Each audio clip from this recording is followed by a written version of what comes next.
पहला भाग, पितामह भीष्म।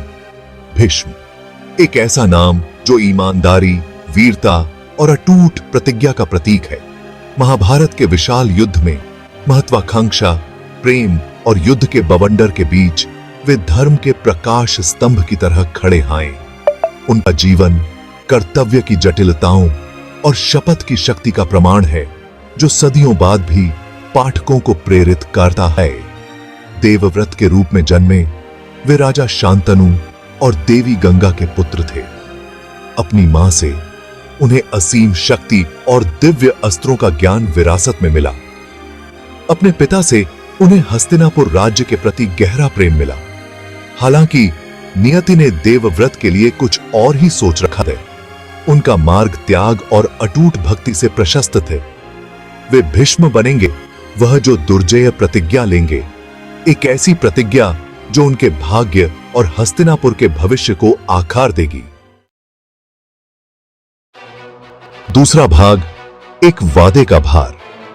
राजा शांतनु सत्यवती की सुंदरता पर मोहित होकर उनसे विवाह करना चाहते थे, लेकिन सत्यवती के पिता की एक शर्त थी।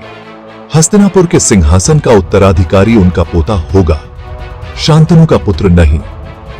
अपने पिता की निराशा को देखते हुए देवव्रत ने कदम आगे बढ़ाया। उन्होंने सिंहासन पर अपने दावे को त्याग दिया। उन्होंने आजीवन ब्रह्मचर्य और निसंतान रहने की कसम खाई, निश्चित करते हुए कि सत्यवती के बच्चे ही राज्य के उत्तराधिकारी होंगे। जल्दबाजी में ली गई यह प्रतिज्ञा दूरगामी परिणाम देगी। यह भीष्म को कर्तव्य और बलिदान के जीवन से बांध देगी और उनके भाग्य को हमेशा के लिए बदल देगी। तीसरा भाग, एक त्यागा हुआ राज्य। शांतनु अपने पुत्र के बलिदान से अभिभूत होकर उन्हें एक वरदान दिया, इच्छा मृत्यु, अपनी मृत्यु का समय चुनने की शक्ति। देवव्रत, जो अब अपनी प्रतिज्ञा के कारण भीष्म भीषण के रूप में जाने जाते थे, ने कृपा से वरदान स्वीकार कर लिया। साल बीतते गए। भीष्म ने अटूट निष्ठा के साथ हस्तिनापुर की सेवा की। उन्होंने कुरु राजकुमारों, पांडवों और कौरवों दोनों को युद्ध और राजनीति की कला में प्रशिक्षित किया। वह राज्य के लिए ताकत का स्तंभ बन गए। उनकी बुद्धि सभी को चाहिए थी आए। फिर भी उनकी प्रतिज्ञा ने एक लंबी परछाई डाली। उन्होंने असहाय होकर देखा कि उनके प्यारे भतीजों, पांडवों और कौरवों के बीच संघर्ष के बीज बोए जा रहे हैं। राज्य की रक्षा के लिए ली गई उनकी शपथ उसके अपरिहार्य विनाश की मूक दर्शक बन गई।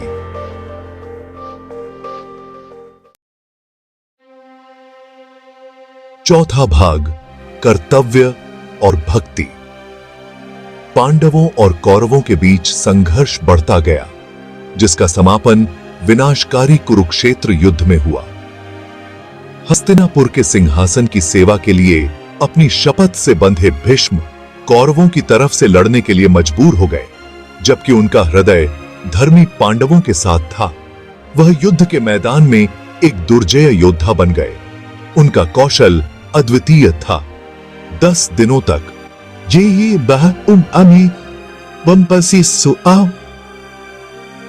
ये रहे। पांडव सेना की शक्ति को रोककर रखा। नैतिक संघर्ष का सामना करने पर भी अपनी शपथ के प्रति उनकी वफादारी अडिग रही। पांचवां भाग, ईमानदारी की कीमत। हालांकि भीष्म की अंतरात्मा को चुप नहीं कराया जा सका। वह जानते थे कि कौरव अधर्म के मार्ग पर हैं। वह उनकी हार, धार्मिकता की जीत के लिए तरस रहे थे। युद्ध के मैदान में एक मार्मिक क्षण में भीष्म ने अर्जुन को अपने पतन का रहस्य बताया। अगर युद्ध के मैदान में उनका सामना किसी महिला से होता है तो वे अपने हथियार डाल देंगे। कर्तव्य और धार्मिकता से उपजा यह आत्म बलिदान का कार्य अंततः पांडवों की विजय का मार्ग प्रशस्त करता है। छठा भाग, एक योद्धा की बुद्धि। अर्जुन के बाणों से घायल होकर भीष्म बाणों की शैया पर गिर पड़े। फिर भी उनके वरदान से टिकी उनकी प्राण शक्ति ने उनका साथ नहीं छोड़ा। वह कई दिनों तक युद्ध के मैदान में लेटे रहे, इस त्रासदी को चुपचाप देखते रहे। पांडव विजयी लेकिन दुखी अपने पितामह के पास पहुंचे। उन्होंने धर्म, शासन और जीवन के मामलों पर उनसे ज्ञान मांगा।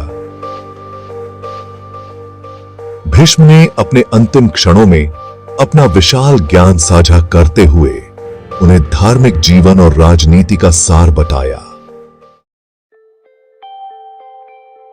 7वां भाग, बलिदान की विरासत। अंत में अपनी मृत्यु का क्षण चुनते हुए भीष्म ने अपने नश्वर शरीर को त्याग दिया। उनकी आत्मा को जीवन भर कर्तव्य और बलिदान के बाद शांति मिली। उनका जीवन शपथ की शक्ति और धर्म की जटिलताओं का प्रमाण आने वाली पीढ़ियों के लिए प्रेरणा का स्रोत बन गया। भीष्म की कहानी केवल वीरता और बलिदान की कहानी नहीं है। यह मानवीय स्थिति, कर्तव्य और इच्छा, वफादारी और धार्मिकता के बीच संघर्ष का प्रतिबिंब है। उनका जीवन शपथ की प्रकृति, जिम्मेदारी के बोझ और धर्म के सही अर्थ पर सवाल उठाता है। 8वां भाग, कालातीत प्रेरणा। अपनी शपथ के प्रति भीष्म की अटूट प्रतिबद्धता, उनका ज्ञान और उनका अंतिम बलिदान आज भी हमें प्रेरित करते हैं। वह हमें ईमानदारी के महत्व, निस्वार्थता की शक्ति और कर्तव्य के सही अर्थ का पाठ पढ़ाते हैं। उनकी कहानी हमें याद दिलाती है कि जीवन विकल्पों और परिणामों का एक जटिल ताना बाना है। यह हमें कठिन दुविधाओं का सामना करने पर भी धार्मिकता के लिए प्रयास करने के लिए प्रोत्साहित करता है।